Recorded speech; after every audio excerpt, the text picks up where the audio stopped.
დღეს გვინდა ვისაუბროთ ფარისებრ ჯირკვალზე, პატარა ორგანოზე ჩვენს სხეულში, რომელსაც საკმაოდ მნიშვნელოვანი, ასე ვთქვათ, ფუნქცია აკისრია და მის მიერ გამოყოფილი ჰორმონები პასუხისმგებელია ძალიან ბევრ რამეზე, ხო, დაწყებული გულ-სისხლძარღვთა სისტემით, რა ვიცი, საჭმლის მომნელებელი, ნერვული. მოდი პურიმ გამოარცხოს.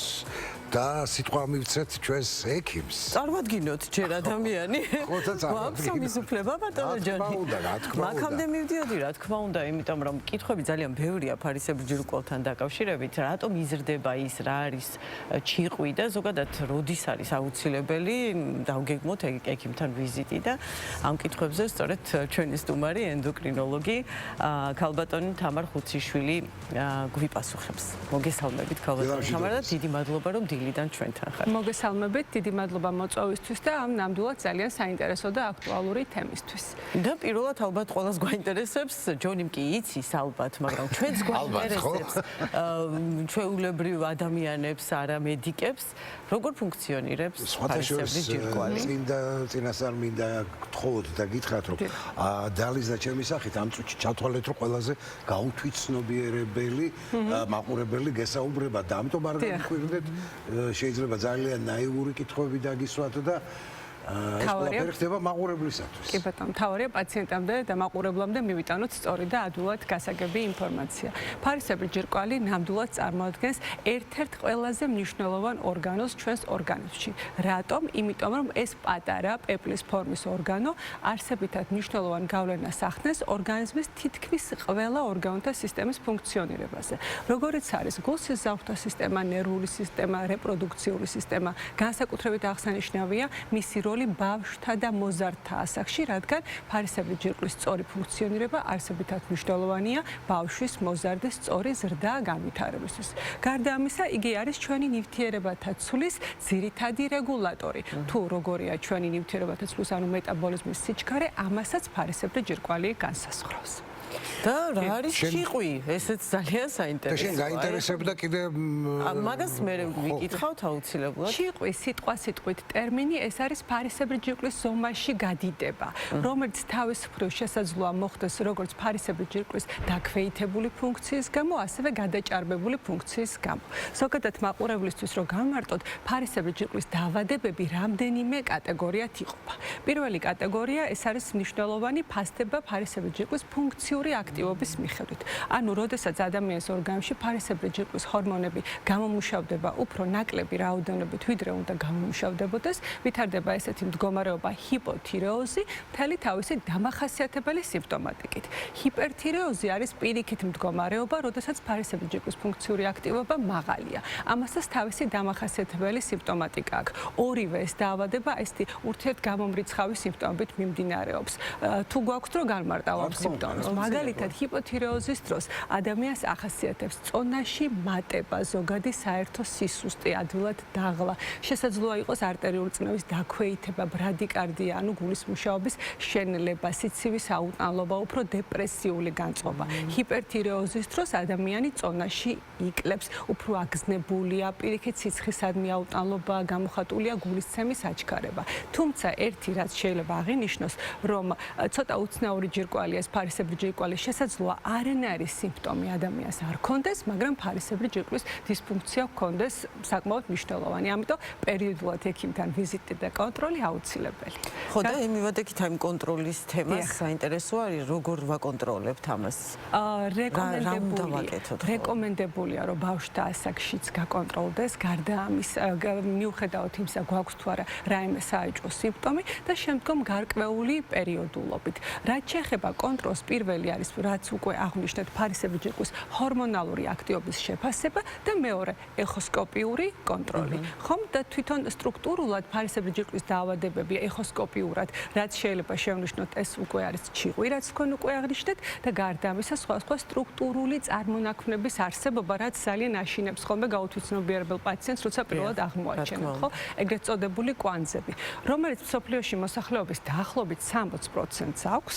პირველად არის ხოლმე შოკ შოკი, რომ კვანძი რა ხდება, გონიათ რომ ხომ არ არის რაღაცა ისეთი საყურადღებო, დაახლოებით 5%-ში ნამდვილად შეიძლება იყოს ცოტა არასასიამოვნო დიაგნოზი, თუმცა რაც მთავარია დროული დიაგნოსტიკის შემთხვევაში, სულაც რომ ჩვენ ფარისებრი ჯირკვის ონკოლოგიური დაავადება მივიღოთ, განკურნების შანსი 100%-მდეა. და ძალიან მნიშვნელოვანია ისიც, რომ სკრინინგულ პროგრამაშიც შედის ფარისებრი ჯირკვლის ძალიან მნიშვნელოვანია ნამდვილად სკრინინგი ხორციელდება თბილისში, რომელიც მოიცავს როგორც ულტრასონოგრაფიულ კვლევას და შემდგომ ულტრასონოგრაფიულ კვლევაზე რაიმე პათოლოგიის აღმოჩენის შემთხვევაში ჰორმონალური პროფილის განსაზღვრას.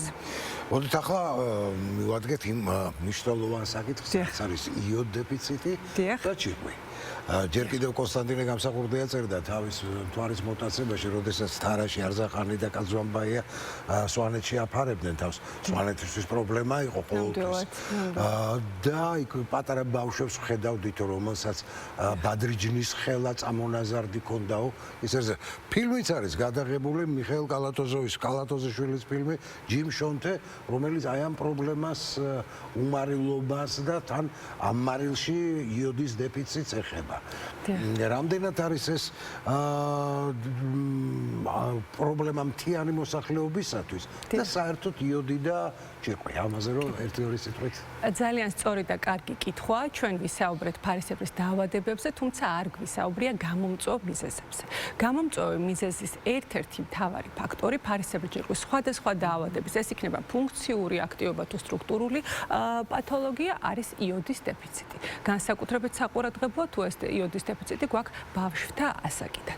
ამიტომ განსაკუთრებით მნიშვნელოვანია, რომ საკვებ რაციონშიც ბავშვთა ასაკიდან იყოს ჩართული იოდით მდიდარი პროდუქტები, როგორიც არის თევზი, ზღვის პროდუქტები, რძის პროდუქტები, ხილიდან განსაკუთრებით შეგვიძლია აღნიშნოთ ფეიხო, კივი, როგორც იოდით მდიდარი პროდუქტები. რაც შეეხება პროფილაქტიკას, იყოფა აზრი სპეციალისტებს შორის იოდის პროფილაქტიკასთან დაკავშირებით თვითნებურად მიღებას მაინც არ გირჩევთ. სჯობს, რომ გადამოწმდეს ფარისებრი ჯირკვის ჰორმონალური ფონი და შესაბამისად დაინიშნოს. განსაკუთრებით მნიშვნელოვანია იოდის სწორი პროფილაქტიკა და მომარაგება ბავშვთა და ასევე ორსულთა ასაკში, ბოდიში, ორსულებში, რადგან არსებითად მნიშვნელოვანია ორსულის ფარისებრი ჯირკვის სწორი ჰორმონალური ფონი ნაყოფის ზრდა განვითარებისთვის. აი ზუსტად იმ საკითხს მივადგეთ ახლა, ჩიყვი და ქალბატონები. დიახ. ნუ არის ასეთი მოსაზრება და მე მგონი სტატისტიკაც არსებობს, რომ ქალბატონებში უფრო მეტად არის გამოხატული ჩიყვი.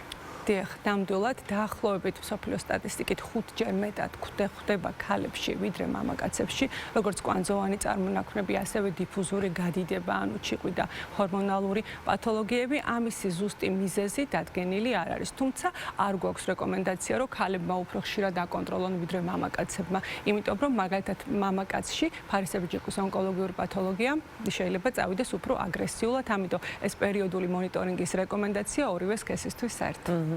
აი გარდა იოდის დეფიციტისა და სხვადასხვა ონკოლოგიური დაავადებებისა, გამომწვევი მიზეზი კიდევ რა შეიძლება იყოს? მე მაინტერესებდა თირიოედიტი, აი სწორედ ვამბობ ხო ამ სიტყვას, ესეც ერთგვარი სახეობების რაღაც ნაზავია ხო დაავადებების? კონკრეტულად ტერმინი თირეოიდიტი გულისხმობს ფარისებრი ჯირკვის ანთებას და ყველაზე მეტად ხშირად ფარისებრი ჯირკვის ანთების გამომწვევი ეს არის აუტოიმუნური თირეოიდიტი, რომელიც შემდგომ საფუძვლად უდევს აი ამ სტრუქტურული დარღვევების განვითარებასაც.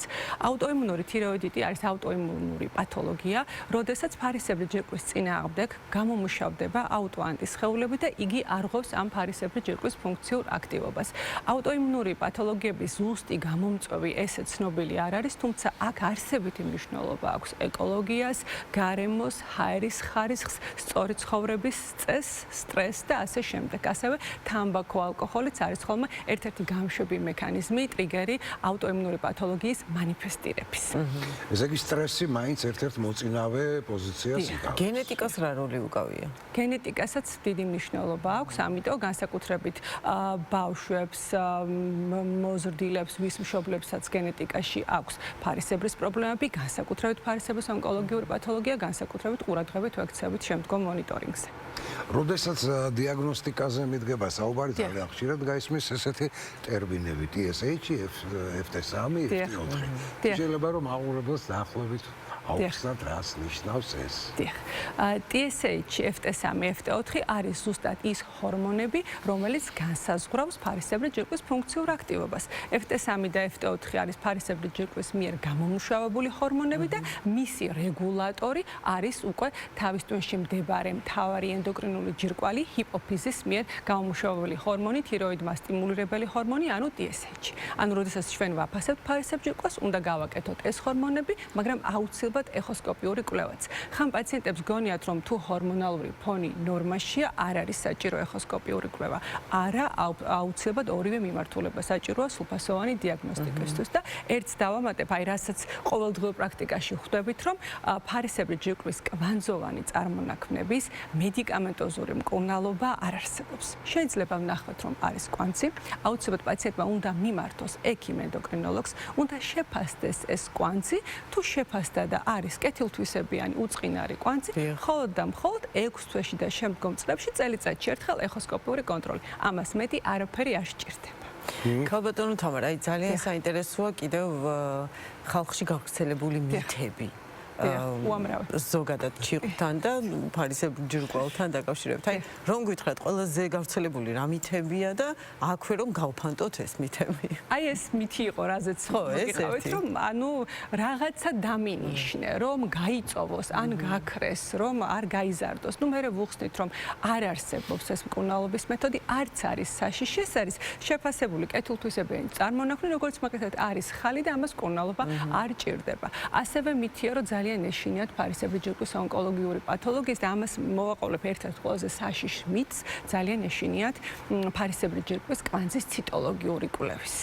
ანუ მიკროსკოპული კვლევის, ხდება მასალის აღება კვანძიდან, როდესაც საჭიროა, თქმა უნდა, ყველა კვანძს არ ჭირდება, აქვს კონკრეტული მალიგნიზაციაზე საეჭვო ნიშან-თვისებები კვანძს და ამ შემთხვევაში ვგეგმავთ ბიოფსიურ კვლევას, ხომ? და ხშირად ფიქრობენ, რომ თუ ავიღებთ მასალას, მე ეს კვანძი შეიძლება გააქტიურდეს, რაიმე წუთში გადაიზარდოს და ასე შემდეგ.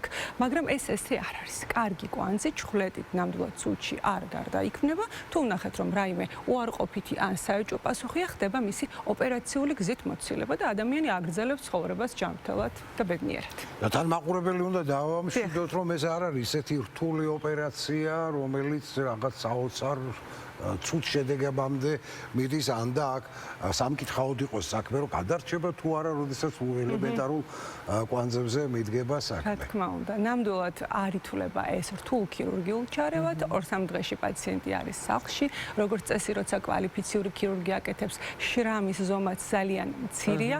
ამ ბოლო დროს ევროპულ-ამერიკულ მედიცინაში არის ესეთი ძალიან დამზოგავი მიდგომა, ფარისებრი ჯირკვალი იყოფა 3 წილისგან, მარჯვენა, მარცხენა წილი და შუა დამაკავშირებელი ხიდაკი. და როდესაც ვნახულობთ, რომ მხოლოდ 1 წილშია პრობლემა, შესაძლოა წავიდეთ ჯირკვლის არასრულ რეზექციაზე, არამედ ჰემითიროიდექტომიაზე, ანუ ჯირკვლის მხოლოდ ნაწილი 1 წილი ამოვკვეთოთ. სრულად რეზექციაც რომ მოხდეს, მერე პაციენტები ფიქრობენ, რამდენად მოხდება ამ ორგანოს გარეშე, როგორ იცოცხლებს ცხოვრების ბოლომდე. საბედნიეროდ გვაქვს მედიკამენტები, რომელიც აბსოლუტურად სრულად ათავსებს ფარისებრი ჯირკვის ფუნქციას და თუ რეგულარულად მიიღებს ამ მედიკამენტს, ჰორმონული ფონი ექნება ნორმაში, არანაირი პრობლემა არ შეექმნება.